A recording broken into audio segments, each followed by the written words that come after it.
یہ کوئی انوکھی بات نہیں تھی کہ میں اپنے پرس میں کچھ ڈالوں یا نکالوں۔ عورتیں عام طور سے پرچے پر سامان لکھ کر بازار جاتی ہیں، مگر چور میرے دل میں تھا، اور یہ عام سی بات میرے لیے بہت خاص ہو گئی تھی۔ اوپر سے اچانک ہی نور بھابھی آ گئی اور میں مزید نروس ہو گئی۔ شکر ہے کہ اس نے آتے ہی لڑکے کو اپنی طرف متوجہ کر لیا اور مجھے موقع ملا کہ کاغذ پرس میں ڈال سکوں۔ نور بھابھی نے مجھ سے کہا، تو نے اب تک کچھ پسند ہی نہیں کیا؟ یہ پرانے پرنٹ دکھا رہا ہے، نیا مال دبا کر رکھا ہوا ہے۔ میں نے خود پر قابو پاتے ہوئے جواب دیا۔ بھابھی نے لڑکے کو ڈانٹا، اپنی ماں کا کفن بنانا ہے، نئے پرنٹ کا، جو ہمیں یہ کچرا دکھا رہا ہے؟ لڑکا دانت نکالتا ہوا چلا گیا۔ کچھ دیر بعد ہم وہاں سے کپڑا لے کر نکلے تو میں نے غیر ارادی طور پر آس پاس دیکھا، مگر مجھے وہ لڑکا کہیں نظر نہیں آیا۔ راستے میں نے کئی بار پلٹ پلٹ کر دیکھا، لیکن وہ آس پاس تھا بھی تو اس نے خود کو چھپایا ہوا تھا۔ گھر آنے تک یہ احساس اتنا شدید رہا کہ نور بھابھی نے بھی نوٹ کر لیا اور بولی، کیا بات ہے، مڑ مڑ کر کیوں دیکھ رہی ہے؟ وہ کتا، میں نے اشارہ کیا۔ اتفاق کی بات ہے کہ سیاہ رنگ کا یہ نیم پاگل کتا مجھے نظر آ گیا تھا۔ یہ مارکیٹ کے پاس بھی نظر آیا تھا۔ مجھے ڈر ہے کہ پاگل ہے، کہیں حملہ نہ کرتے۔ یہ سن کر نور بھابھی بھی گھبرا گئی اور اس نے قدم تیز کر دیے اور کچھ دیر میں ہی گھر آ گیا۔ میں نے سکون کا سانس لیا، مگر یہ سکون عارضی تھا، کیونکہ اسے غارت کرنے والا کاغذ میرے پرس میں موجود تھا۔ میں جلدی سے جلد اسے ضائع کر دینا چاہتی تھی۔ میں کچن میں آئی تو وہاں کوئی نہیں تھا۔ میں نے ماچس لی اور باتھ روم میں آئی۔ میں اسے جلانے جا رہی تھی تو مجھے خیال آیا کہ میں ایک نظر دیکھ لوں، اس میں ہے کیا۔ میں نے ہچکچاتے ہوئے کاغذ کا گولا کھولا اور اسے سیدھا کیا۔ اس پر ہاتھ سے لکھی ہوئی ایک تحریر تھی۔ میں پڑھنے لگی۔ تحریر یہ تھی، شبانہ، شاید تم یہ تحریر پڑھ لو۔ اگر تم نے اسے پڑھے بغیر ضائع کر دیا تو مجھے پھر کوشش کرنی ہوگی، لیکن اگر تم پڑھ رہی ہو تو میں بتا دوں، میں تم سے محبت کرنے لگا ہوں۔ یہاں تک پڑھ کر میرے ہاتھ کانپنے لگے تھے۔ میں سیدھا آدمی ہوں، اس لیے سیدھی بات کی ہے۔ جب سے تمہیں دیکھا ہے، میرے ذہن سے تمہارا خیال اور تمہارا خوبصورت وجود ایک لمحے کو بھی نہیں گیا۔ شبانہ، میں تمہارے بغیر نہیں رہ سکتا۔ میں نے تمہارے گھر رشتہ بھیجنے کی کوشش کی، مگر جس بندے نے ہماری طرف سے تمہارے باپ اور بھائی سے بات کی، اسے گالیاں سننے کو ملی تھیں۔ میں یہ نہیں کہہ رہا تھا کہ تمہارے باپ اور بھائیوں نے زیادتی کی ہے، انہوں نے ٹھیک گالیاں دی ہیں، کیونکہ گاؤں میں میری شہرت اچھی نہیں ہے، میں آوارہ اور اوباش مشہور ہوں۔ یہ کسی حد تک درست بھی ہے۔ کھلے پیسے اور گھر والوں کی طرف سے آزادی نے مجھے بگاڑا ہے، مگر شبانہ، جب سے تمہیں دیکھا ہے، باخدا سب چھوڑ دیا ہے۔ اب میری آرزو تم ہو، صرف تم۔ یہاں تک پہنچ کر میں پوری ہی کانپنے لگی تھی۔ حالانکہ میں کوئی نوخیز لڑکی نہیں تھی، میں ایک بار کی شادی شدہ اور مرد کے جذبات سے اچھی طرح آشنا تھی، مگر ان الفاظ کو پڑھ کر میری حالت بری ہو گئی تھی۔ شبانہ، میں تم سے شادی کرنا چاہتا ہوں، تمہارے گھر والے راضی نہیں ہیں۔ اب میں کیا کروں، کیونکہ اپنی زندگی تمہارے نام کر چکا ہوں۔ تمہارا وحید اللہ۔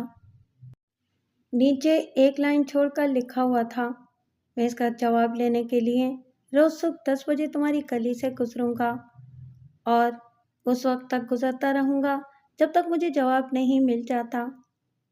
یہ وحید اللہ سے میرا پہلا تعارف تھا، اگرچہ اس کی شہرت میں نے سنی تھی، خاص طور سے لڑکیوں اور عورتوں کے حوالے سے۔ آج دن اس کا نام سننے میں آتا تھا۔ وہ ایک زمیندار گھرانے کا بگڑا ہوا لڑکا تھا۔ اس کا باپ شریف آدمی تھا اور بھائی بھی برے نہیں تھے، مگر وہ نہ جانے کس صحبت میں رہا کہ جوان ہوتے ہی الٹے سیدھے چکروں میں پڑ گیا۔ یہ خبر بھی تھی کہ پیتا بھی تھا۔ میں نے چند ایک بار اس کے بارے میں سنا، مگر کبھی توجہ نہیں دی تھی۔ یہ تو میرے وہم و گمان میں بھی نہیں تھا کہ وہ میرے پیچھے پڑ جائے گا اور مجھے یوں خط لکھے گا،